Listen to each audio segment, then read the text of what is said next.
사회에서 막강한 실력과 이런 권세를 누리고 있었던 자이기 때문에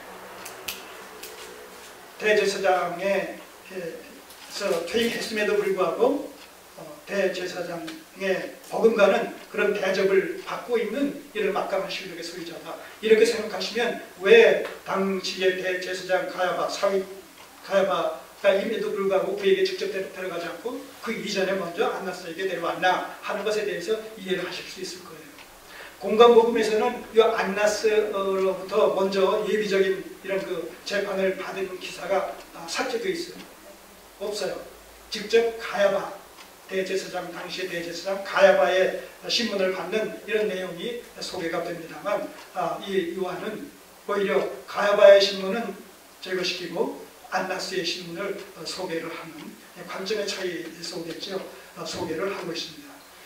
자, 이런 인물이 바로 이 안나스라는 인물입니다. 그래서 그에게 먼저 데려갔다라는 것은 안나스가 먼저 예비적인 신문을 통해서 주님을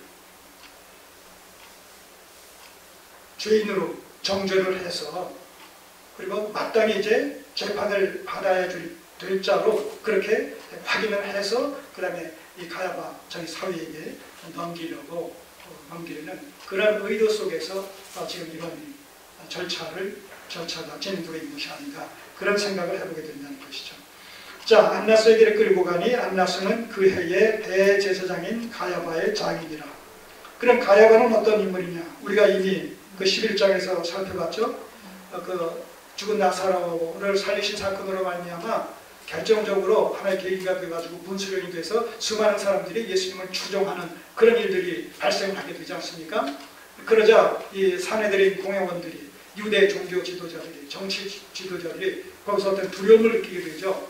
근데 그 두려움은 단순한 두려움이 아니라 자기들의 어떤 그 기득권의 상실이라는 기득권에 대한 도전이라는 그런 측면에서의 두려움도 있지만 그렇게 될 때 수많은 무리가 예수님을 중심으로 모이게 될 때 그것이 자칫 밀란으로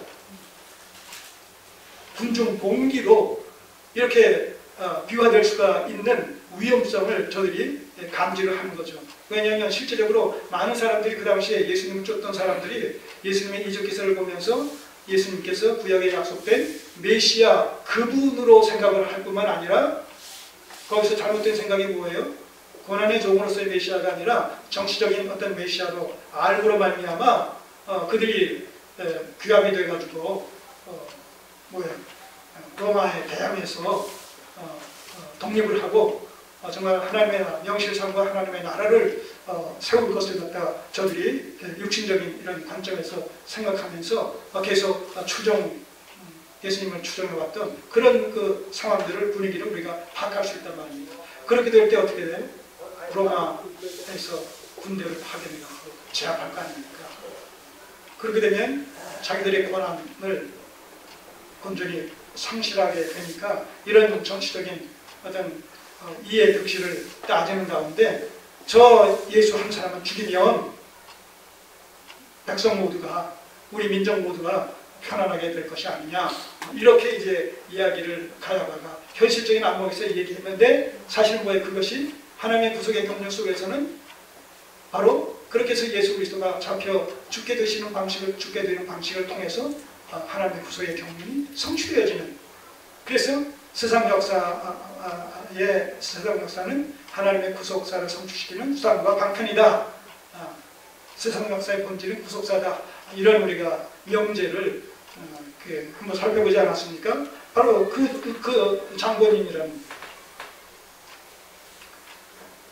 자, 이 안나스의 재판이 여기서 이제 뛰어넘는 거예요. 이제 아까 말씀드린 대로 안나스의 재판과 신문과 이 베드로의 이 부인 사건이 관저 안과 밖에서 다른 장소에서 동시적으로 지금 이루어지고 있는 것을 말씀드리지 않았습니까?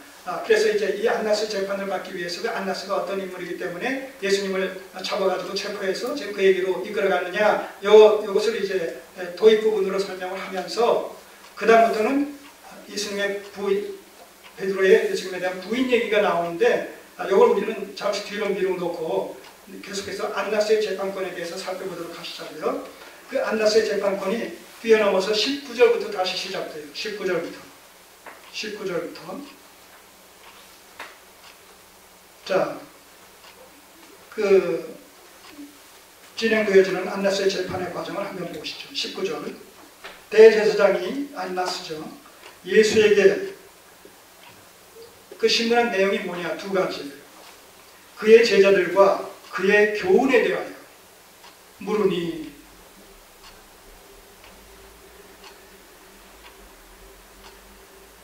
제자들과 교훈에 대해서 수많은 사람들이 너를 쫓는데 그들의 정체가 뭐냐? 그들의 신분이 뭐냐? 그들이 왜 너를 추종하느냐? 이렇게 질문하고 있는 그 이면에는 이미 예수님을 죽이기로 마음에 작정을 하고 그를 재판에 회부시켜서 사형시킬 것을 염두에 두고 지금 의도성을 가지고 주님을 지금 몰아가는 것이죠. 죄인으로.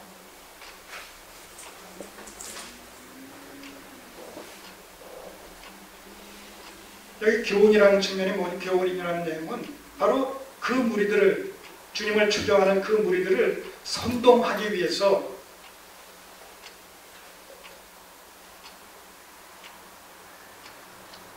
로마 정부에 대해서 비난하고 비판하는 이런 쪽에 지금 내용을 가르치지 않았느냐, 이런 사실들을 깔고 지금 이런 질문을 하는 것이죠. 그러므로 말미암아 너는 지금 그런 그 불순 세력들을 규합해서 저들을 정치적으로 선동시킴으로 말미암아 민중 공기를 획책하려는 이런 저의를 갖고 있다. 그리고 그것은 결국 내란주의에 해당하는 것이므로 말미암아 마땅히 너는 법적으로 기소당해서 재판을 받아야 된다. 이런 그 배경을 깔고 지금 의도성을 가지고 지금 불의한 재판을, 불의한 신문을 안나스가 하고 있는 것이다 하는 얘기죠. 자, 그렇기 때문에 예수님의 말씀을 보세요. 예수께서 대답하시되 그런 의도성을 가지고 이제 유도 질문을 하는 것이죠. 안나스가. 그러자 주님께서 거기에 응수를 하십니다. 20절. 예수께서 대답하시되 내가 드러내어 놓고 세상에 말하였노라. 내가 정치적인 선동을 하기 위해서, 로마 정부에 대항하기 위해서, 민중 공기를 불러일으키기 위해서 내가 은밀한 중에 비밀리에 저들을 모아놓고 저들에게 그런 충동질 한 것으로 당신은 지금 생각하고 그렇게 나를 몰아가는데, 내가 말했던 것은, 내가 저들에게 얘기했던 것은 백주대낮에 공개적으로 행한 행위다. 그 얘기하는 거예요. 예수께서 대답하시되 내가 드러내어 놓고 세상에 말하였느라. 모든 유대인들이 모이는 회당과 성전에서 항상 가르쳤다. 실제 가버나움 회당에서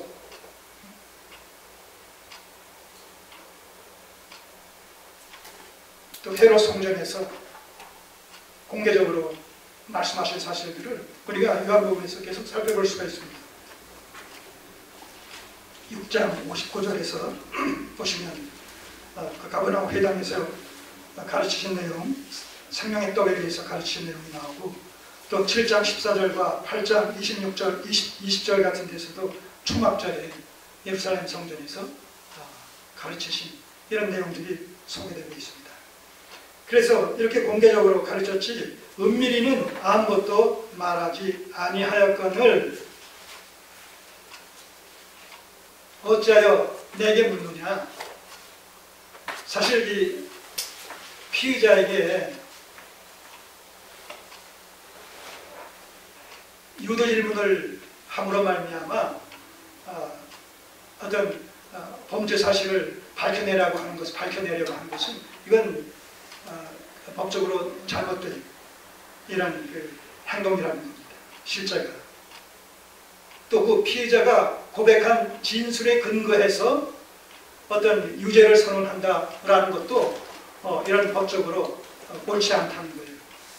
우리가 이런 드라마 같은 데서 이 법정 드라마 같은 것을 보게 되면 이렇게 검사가 얘기하고 변호사가 얘기하다 보면 재판장 이 있습니다. 지금 변호사는 지금 검사는 지금 그 증인을 유도하면서 피해자를 유도하면서 이렇게 거짓 이런 진술을 요구하고 있습니다.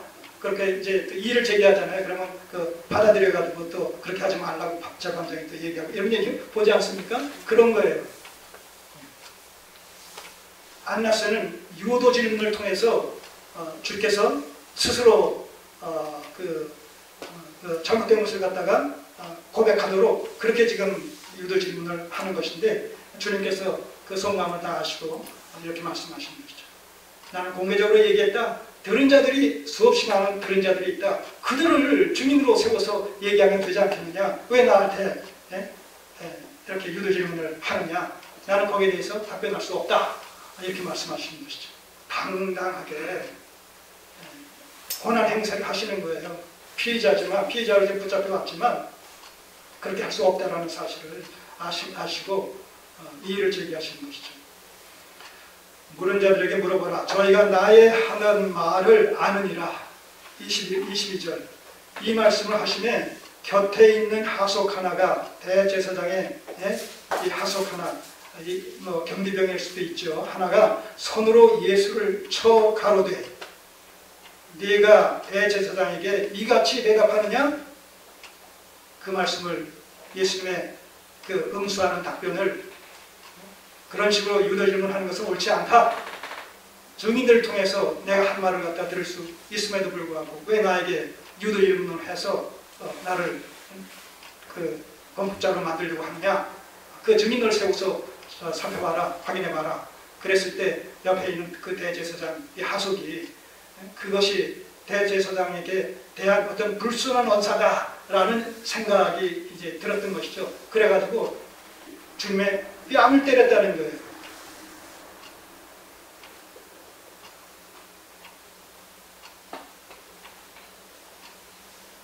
우리가 주님의 고난 당하심, 우리의 죄의 질고를 당하셨다.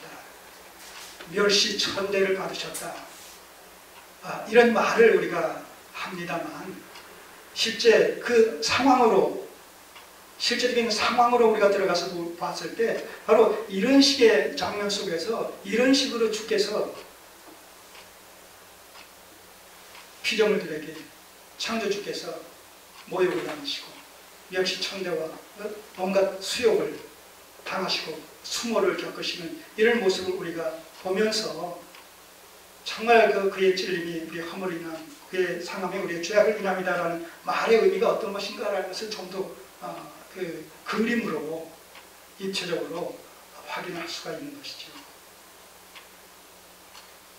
오늘 우리가 거저 말로 그냥 하늘에서 뚝 떨어지는 이런 방식으로 그렇게 우리가 죄상을 받고 의로움을 입은 것이 아니라는 거예요. 실제 우리의 구주가 되시는 그리고 창조주가 되시는 하나님 되시는 예수 그리스도께서 피조물들에게 이렇게 수모를 당하셨다는 이 말씀은요. 시편 이사야 50장 손을 넣으시고 이사야 50장 6절을 보시면 이런 말씀이 있어요.